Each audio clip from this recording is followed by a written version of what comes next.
بسم اللہ الرحمن الرحیم۔ السلام علیکم ورحمۃ اللہ وبرکاتہ۔ ڈیلی اسلامک انفارمیشن میں آپ سب دوستوں کو خوش آمدید کہتا ہوں۔ دوستو، صحیح بخاری کی حدیث ہے، والیوم 3، بک نمبر 34، حدیث نمبر 2094۔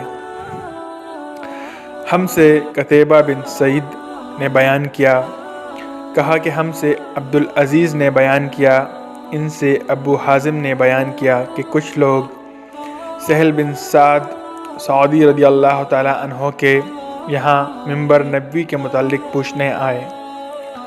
انہوں نے بیان کیا کہ رسول اللہ صلی اللہ علیہ وآلہ وسلم نے فلاں عورت کے یہاں، جن کا نام بھی سہل رضی اللہ تعالیٰ عنہ نے لیا تھا، اپنا آدمی بھیجا کہ وہ اپنے بڑائی غلام سے کہے کہ میرے لیے کچھ لکڑیوں کو جوڑ کر منبر تیار کر دے، تاکہ لوگوں کو واعظ کرنے کے لیے میں اس پر بیٹھ جایا کروں۔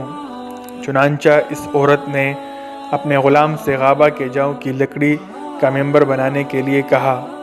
پھر جب منبر تیار ہو گیا تو انہوں نے اسے آپ صلی اللہ علیہ وآلہ وسلم کی خدمت میں بھیجا۔ وہ منبر آپ صلی اللہ علیہ وآلہ وسلم کے حکم سے مسجد میں رکھا گیا اور آپ صلی اللہ علیہ وآلہ وسلم اس پر بیٹھے۔ شکریہ دوستو حدیث سننے کا۔